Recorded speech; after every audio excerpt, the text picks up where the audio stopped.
Good afternoon, everyone. In David Smith's chapter, Plausible Ways of Falling Short, he presents the potential shortcomings and failures of humanity to understand and embrace and accept those who are culturally different. In some cases, despite all of our many efforts to maintain cultural objectivity, we miss the mark and we fall short. It is to this point that Smith denotes and argues that cultures are not innocent. They embody our hopes and fears, our insights and our idolatries. They have plenty of potential to lead us to evil. He indicates that many individuals believe that their cultural brand of Christianity is the correct one, which limits God and the gospel to their own individual personal experiences. They believe that Christ and Christianity exists only in their zip code and only in their prison. If they can't fathom it or understand it or comprehend it, then it is not Christian. But the fact remains that embracing other cultures help to enrich and embolden our Christian faith. As Smith says, many individuals treat culture from a tourist perspective.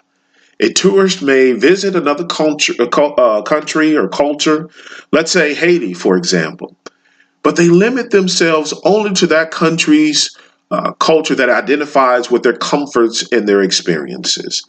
So instead of eating Haitian food, they eat American food from an American style restaurant. Instead of living like the natives, they stay in plush and comfortable hotels. Instead of speaking the native language, they speak only English. And with the sphere of technology increasing every day, more people are exposed to different cultures like never before. It is interesting how television used to consist of American channels. Now, if you have a subscription to Netflix, you are exposed to original films and series by filmmakers from other countries, spoken and narrated in other languages, dealing with themes and subjects related to their own homelands. Media, whether social, print, or television, has introduced new ways of enculturation. Yet there still exists a resistance to truly embracing foreign cultures. Smith denotes that many individuals, English-speaking individuals, still rely on English, though their English vernacular may mean something different to another culture. And though their vernacular may project negative images and stereotypes and stigmas onto other cultures. This is where adaptive leadership becomes significantly important.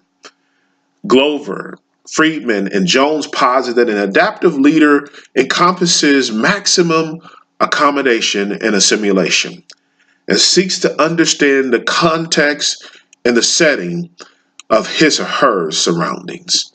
As Christians, we understand that though we live and exist in this world, we are foreigners in it.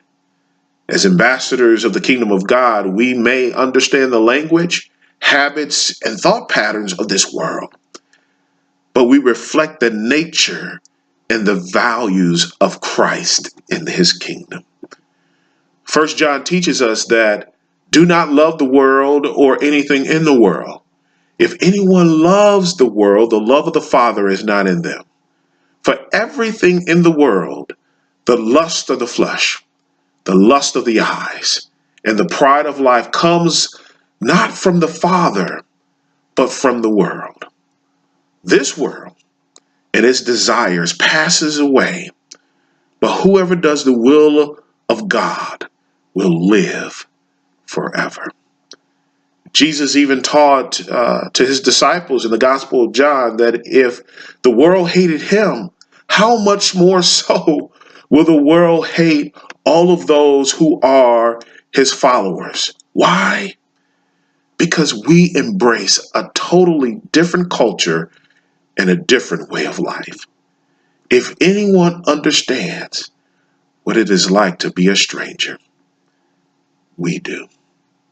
Thank you.